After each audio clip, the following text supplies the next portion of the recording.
Hey guys, Stephen Tony here, and I am back with a new video.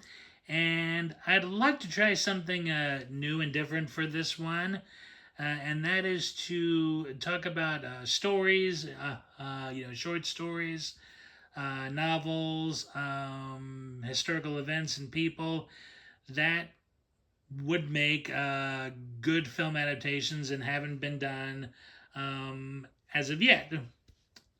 I figured I would try this as a tag video and see if other people will be interested in giving it a try. Um, I'll mention everybody who I'm tagging at the end of this video here.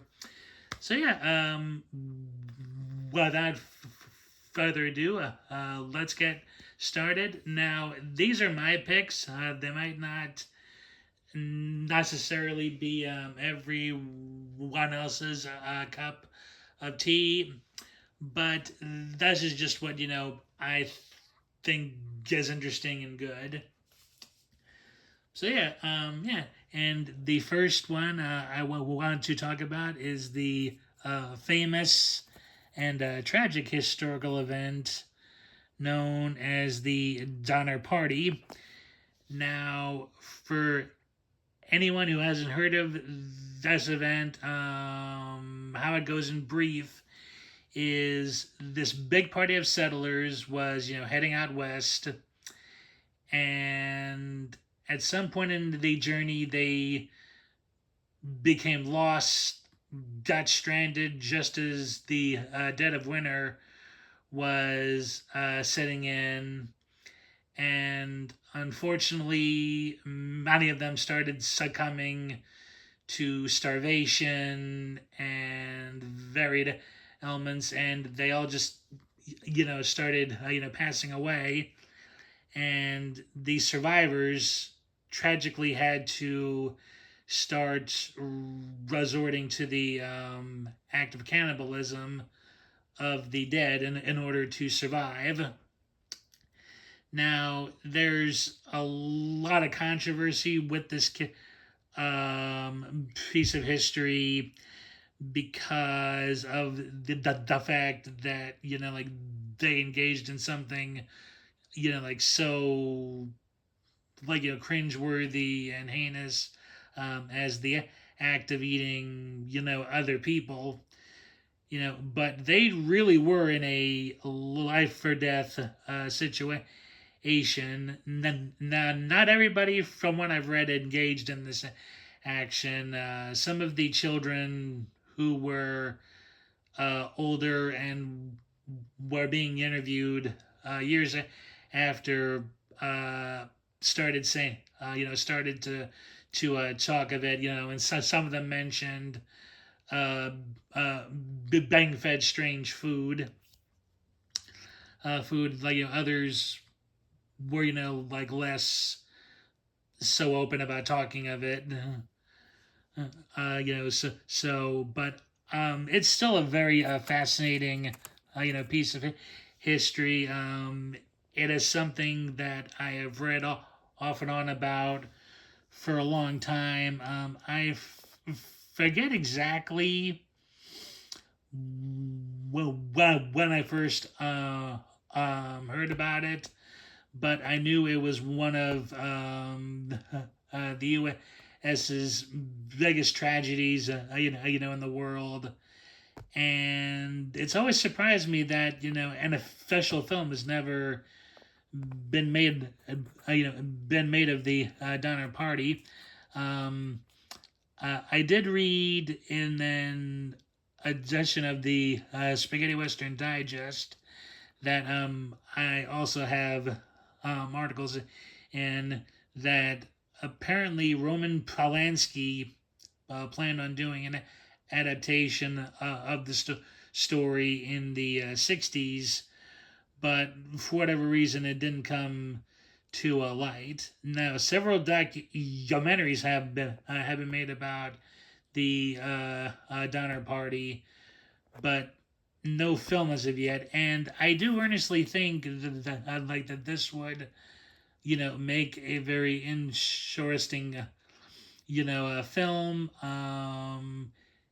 It's sort of in a similar vein to Alive in a weird way, but it's just a far more tragic story because the leaders of the party just made some like really like poor choices. I mean, like there was stuff that could have earnestly been prevented, but just the fascination that people have with the story, and some of the drastic measures the people had shall I resort to survive, is very compelling. So that is my first pick, the Donner Party. Okay, my second pick here is the only literary adaptation I have, and that is of Robert B. Parker's book Double Play. I read this for a college course some years back, and basically it's a modern Oh no, I'm sorry. And basically, it's a new take on the film noir story. Basically, it's about this former soldier who's like very depressed, like really can't fit back in. He tries being a boxer, but like that, fails, and he ends up becoming a bodyguard. First to this mafia figure's uh, uh, daughter, and then he's hired by Branch Rickey to be Jackie Robinson's bodyguard, and it's just basically like him going around with Jackie when he's out on like the town and everything. Goes out to eat like at special events and everything, and it's his experiences with Robinson, and also finding out that his former female client is being harassed by her psycho ex boyfriend. You know, that like he eventually tells Jackie, I have to like save her if like if anything happens, like please let certain people know what's gone down. And yeah, it is a very fun story. I had an absolute blast reading this. For people who love the film noir, the likes of like Bogart, John Garfield, Robert Ryan, you know, uh, you name it. Like this is a very like this is very much in the mold of that style of film, and I would love to, to see an adaptation of this, get done. I did read when I was doing my like final paper on the book that some folks compared it to like a 1940s 50s version of Parker's famous series Spencer for Hire, but I don't see it.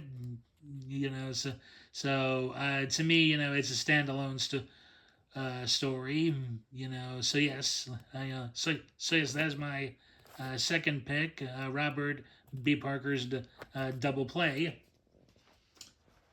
Okay, my next pick, uh, and that one's actually quite special for me because I actually grew up following this case, and that is the Philly rabbi case. Now, when I was growing up as a kid, like the news broke, back in the '90s. I should mention as well. A news story broke out that this rabbi in Philadelphia had hired a hitman to get rid of his wife, so he could be with this, other woman.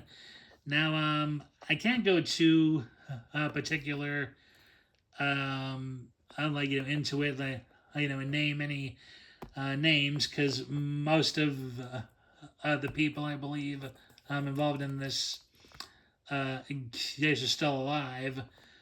But basically, they found this rabbi's wife either dead in her pool or dead near the pool.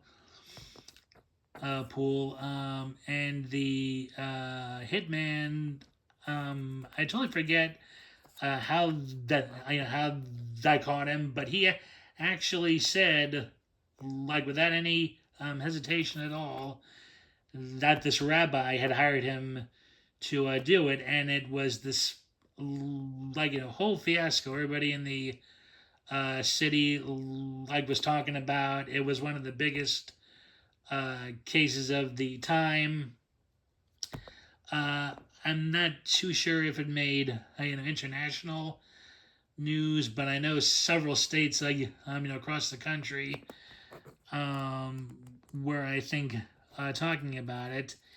And I just I remember hearing about it early on, and just having this big interest in it. I followed it not closely, but anytime some bit about it came around, I listened to it, or I uh, read it, and I recall some parts of the trial, even being aired, but I never I never understood why as a kid, but this just fascinated me, and then as I got older, I realized, it was because a man, a man of, of faith, a man of God, essentially, turn on his vows in the worst way, possible, and even now, I go back and read it, on occasion, because I just, find it very interesting. Truth be told, this is actually a dream project of mine to do a screenplay about. I really would have dig in and just do some pretty hefty research, because as I said, some of the participants in this case are still alive. So I don't know if the rabbi is the though.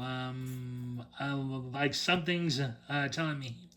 Something's telling me he may have died in prison. Yeah, but yeah, just the whole essence of it. The fact that so many people got involved in the case. I think this would make a rather good true crime style story to tell. So yes, that is the Philly rabbi case. Okay. Next is the Ziegfeld 6 tragedy. And this is, and this was, a group of, of women who had joined up with Flo Ziegfeld's Broadway Follies, and they had planned on in a 20-year uh, span to get back together. At the bar they first met at. And let each other know how they did. As far as their careers went, after the Follies had finished up, and unfortunately, 5 of the 6 girls passed away. One lone survivor came back to toast her fallen friends. Friends. Now, this is interesting because most of these women met fates either by just complete accident or horrible luck. Luck. Uh, the one Olive Thomas lost her life in a very tragic and unfortunately foolish accident. Accident, yeah, and it's just it's amazing, how many more tragic stories you hear about people in the entertainment business than you do the good stories, and I think the tragic stuff fascinates us more because it's just more compelling, I guess. And unfortunately, and also because you're hearing the story of somebody who had high hopes and then learns the pitfalls of it, the hardships of it, and nothing's ever easy, and I'm sure there were quite a few people, in Hollywood, in the Ziegfeld Follies, and so on and so forth, who did well, but but for whatever reason, those stories, don't fascinate us much as these do. So yeah, this would be a good biopic story, chronicling these 6 women. Yeah, you could you could easily do it as the lone survivor, recounting in flashback how they all met, what they did afterwards, words, or y'all could do it linear. Yeah, there's a million to one possibilities of how to adapt this. So yes, that is the Ziegfeld 6 tragedy. Oh yeah. I should note that I'll be linking in the description below some videos where you can learn more about these cases. So yeah, check the links below when I've posted. Okay, and the next one here is a pretty cool one, and that is the Oslo Mystery Woman. Now, this is an interesting one because it's been documented on the um, revival version of the documentary series Mysteries and oh, y'all know the one I'm probably talking about, the one Robert Stack hosting the 80s, and Dennis Farina did a little reboot of. But yeah, but basically in the, let's see, it was either the like late '80s or early '90s. This woman was found deceased in her hotel room in the city of Oslo in Norway. Um, but her death immediately became an investigation when it was like discovered that her supposed self-inflicted wound was in fact an execution style gunshot, uh, death, and for a period of several years, investigators, not just in Norway but in other places, like tried to piece together, who this woman was, but any identification they should have used, like was either not there at all, or was shaken out of the room, and even the like labels of the few clothings items she had actually been torn out.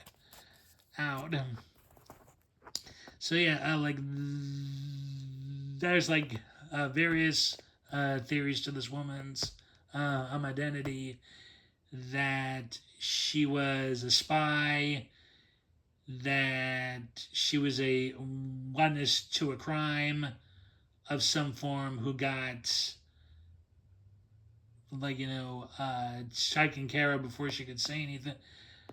Thing, like that she was a random victim of something. Like there's just a plethora of possibilities there. I'm not sure if you could do her exact story, but you could do one heavily inspired by it. I didn't write it down down because because I forgot it. But that was a similar case in the '70s in another Scandinavian country, of a woman who may of a woman who may or may not have been a Cold War era spy, who was found not only the victim of a homicide, but her body had also been burned to prevent her from being positively identified. And like those stories, I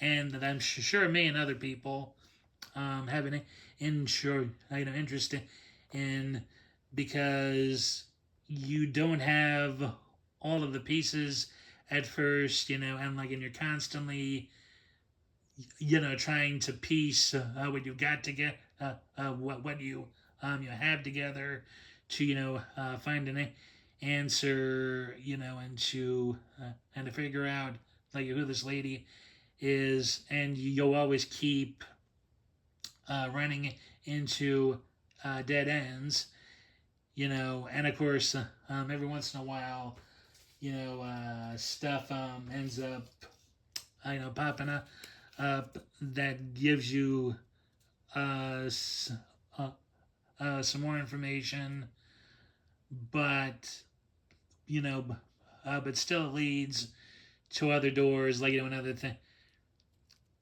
things. So, but like this is like like stuff everybody loves to speculate on, and I think that would make an excellent film. Either the exact story or one inspired by it. So yeah, so that is the Oslo Mystery Woman. Okay, okay, the Okay, the next and okay, okay. Well, oh, sorry. And the next one, I got a little uh, uh, distracted there. Okay, like not okay, okay. Like next one is the mystery of room 1046.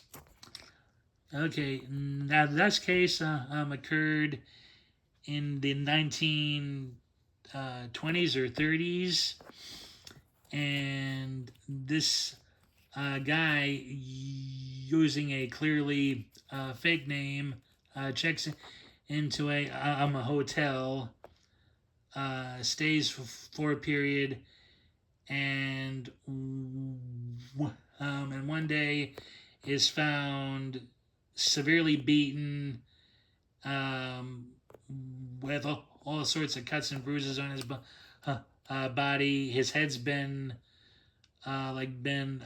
smashed up as well, and he like refuses to identify who did it to him, and then just expires right then and there, and all sorts of investigations are opened to to find out like who he is and why he was killed, and again like just more questions than answers keep popping up. Some said it was a mob style thing.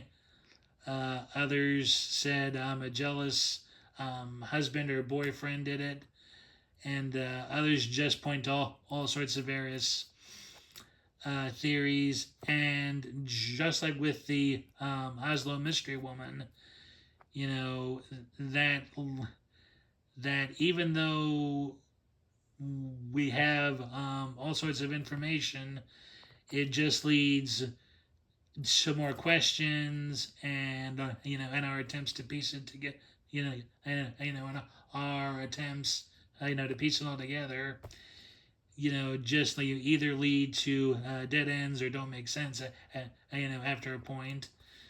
Yes, yes. Like similarly, like this would be, a good like flashback, to telling style,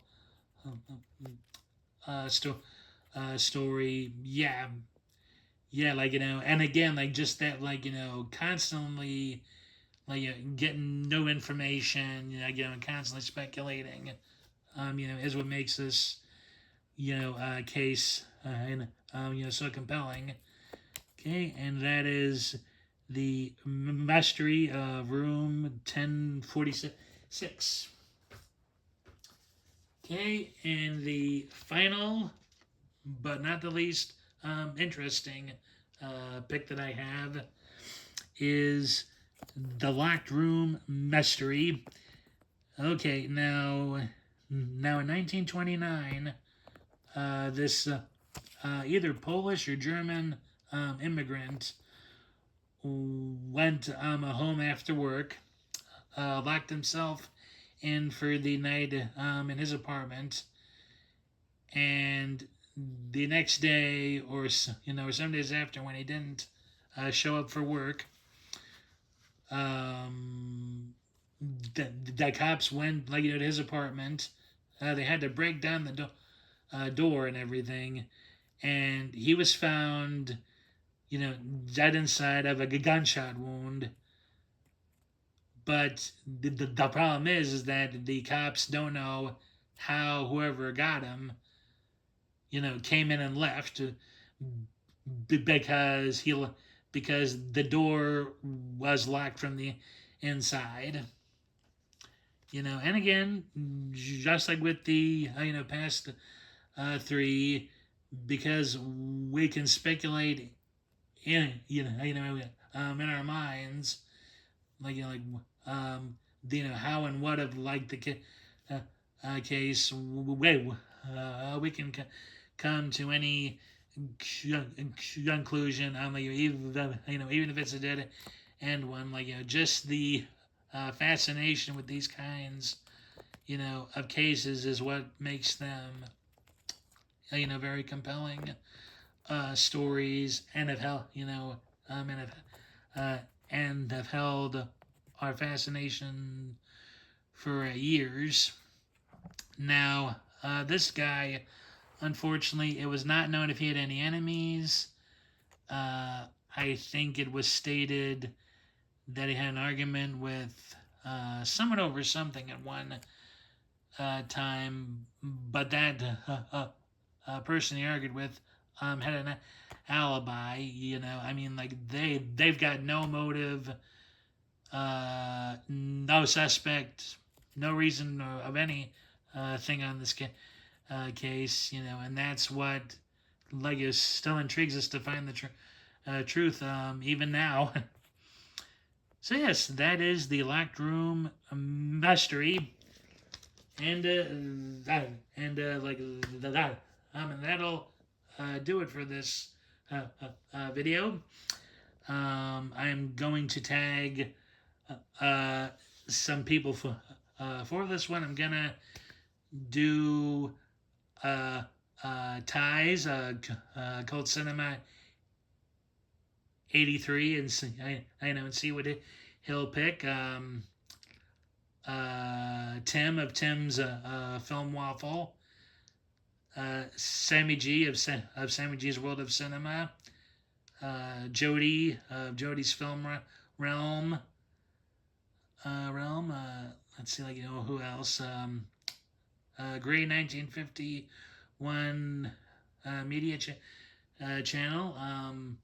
I'll also do Danny Don't Go In 237. See if we can get him cracking out a video soon. And let's and let's see who else. And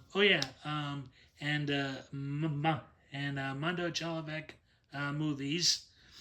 So yes, I'll leave everyone's name in the description. And also I'll add Ramon the Dutch film buff. See if he'll give the video a try. So yes, I'll list all of the people tagged in the comments. I'm sorry, in the description box, along with the links to the videos of the stories that I mentioned, where there is one.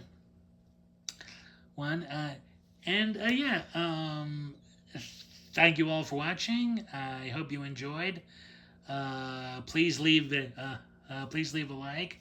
It does help the channel. And please leave a comment. Did you enjoy the video? What did you think of my picks? What events, people, and stories would you like to see done as films? Yeah. Oh, and also, if you haven't and would like to, please hit that subscribe button and bell notification button for more content like this. So yeah, again, thank you all for watching. I hope y'all enjoyed, and I'll see you in the next one. Take care, everybody. Bye.